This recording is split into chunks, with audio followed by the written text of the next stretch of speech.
The account is technically joint. Your names are both on it. The money moves in and out of it in ways you both contribute to, and neither of you fully tracks. Because tracking would require a conversation, and the conversation has been available for 11 years and has never quite happened in the form that would make it useful. You are not a couple who fights about money. This is the thing you would say if someone asked. And it is true, and it is also the most expensive truth in your financial life. You do not fight about money because you do not talk about money, and the silence has been so consistent and so mutually maintained that it has become its own kind of agreement, an agreement neither of you signed, that says, we will handle our individual pieces and trust the whole is working and not look too directly at the sum. The sum, at 43, is $91,000 in combined retirement savings. You have been a dual-income household for 14 years. The math on what 14 years of two incomes and no catastrophic events should have produced is $380,000. The gap between those numbers is not the result of any single mistake. It is the result of 11 years of parallel financial lives sharing an address. How it started. You met at 27. You both had debt, different kinds, different amounts, different feelings about what the debt meant and how urgently it needed to go.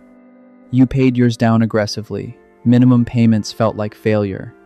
The balance caused a specific physical discomfort that you managed by eliminating it.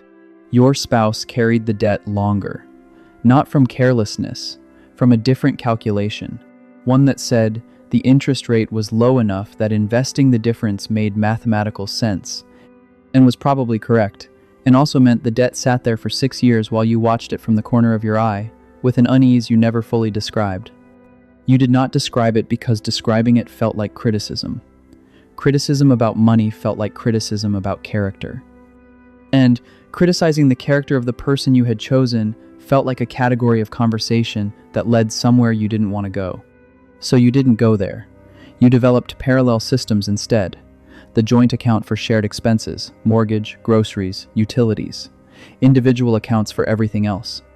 The arrangement felt mature, independent, modern. The arrangement also meant that neither of you ever saw the full picture, because the full picture required combining the individual accounts with the joint account, with the retirement balances, with the debt and the insurance and the savings, and that combination required a meeting, and the meeting never happened. Year 3. Your spouse makes a significant purchase without mentioning it. Not secretive, simply not mentioned, in the way that individual account money felt like individual money, and individual money felt like a domain that didn't require narration. The purchase is $6,400, a piece of equipment for a hobby that is real and meaningful, and also $6,400 that did not go into the retirement account that year. You discover it not through a conversation but through a credit card statement that crosses wires in a month when you were tracking shared expenses more closely than usual. You say something. The something is careful and still lands wrong. Your spouse says it was individual money. You say you know. The conversation ends in a place that is not resolution and not argument, somewhere in between, where the topic is technically closed and actually not. This is the first pattern. It will repeat in both directions.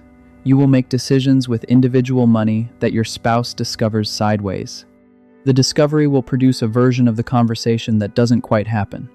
The not happening will leave a residue that makes the next conversation slightly harder to begin. Year 7. You change jobs. The new salary is $94,000, up from $79,000. You do not tell your spouse the exact number immediately. Not from hiding it, from a habit of financial privacy so ingrained it no longer feels like a choice. You mention you got a good increase. The good increase is $15,000. Your spouse does not ask the exact number, and you do not offer it, and the $15,000 enters the individual account and largely stays there, funding a savings rate that is healthier than it used to be and still not communicated. Your spouse's income that year is $71,000. You don't know this precisely. You know the approximate range, the same way you know the approximate range of most things about your spouse's financial life, well enough to not worry, not well enough to plan together. Planning together requires both numbers. You have never had both numbers in the same room at the same time with an intention to build something from them. What the silence produced. 2 retirement accounts that were each funded according to individual priorities rather than household strategy. Yours prioritized aggressively in your 30s when the income was lower, because the discomfort of not saving was motivating. Your spouse's account was funded inconsistently, heavily in good years, minimally in years when other priorities surfaced, without either of you understanding how the inconsistency compounded into a gap. 2 insurance policies with overlapping coverage you discovered when your spouse was hospitalized briefly in year 9, and the claims process revealed you had been paying for duplicate benefits for 4 years. $3,200 in unnecessary premiums returned to no one. 1 major investment decision, a rental property opportunity in year 8 that your spouse researched for 3 months and brought to you at the wrong moment, a Sunday when you were behind on something else, and you said, "Let me look at it this week," and then didn't. And then the moment passed and the property went to someone else, and 2 years later, it was worth $140,000 more than the purchase price, and neither of you mentions this directly, but both of you know. A will that was drafted in year 4 and has not been updated since your second child was born, because updating it requires the attorney, and the attorney requires both of you in a room discussing what happens to the money when one of you dies. And that conversation belongs to the same category as all the other conversations. The one that is available and never quite arrived. The meeting. It happens because it has to. Not a crisis, a near one. A tax filing where the accountant asks a question about a retirement contribution that reveals, in the answering, that neither of you knew what the other had contributed that year, and the combined number is $9,200. When the combined household income was $178,000, which is a savings rate of 5.2%, which the accountant notes with the careful neutrality of someone who has seen this before and knows better than to editorialize. You go home and you have the meeting. Not a fight, a meeting. 2 hours at the kitchen table with laptops open and numbers visible and the specific discomfort of seeing, for the first time, the whole picture assembled in one place. The whole picture is not a disaster. It is a missed decade. 14 years of 2 incomes and a shared life that ran its finances in parallel rather than in concert.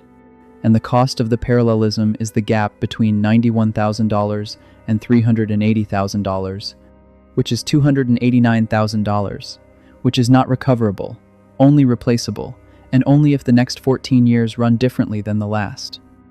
You make 3 decisions at the table.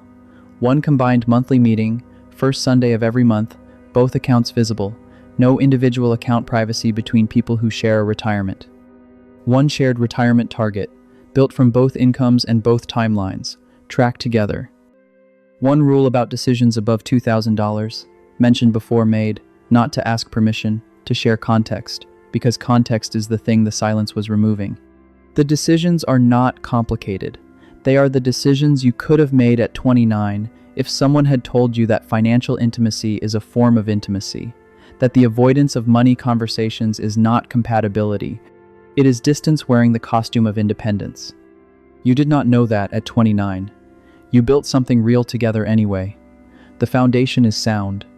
11 years of silence is expensive and not fatal, and the first Sunday of next month is already on the calendar. It is a start. It is 11 years late. It is the only place you can start from now. Subscribe so you don't miss the next one.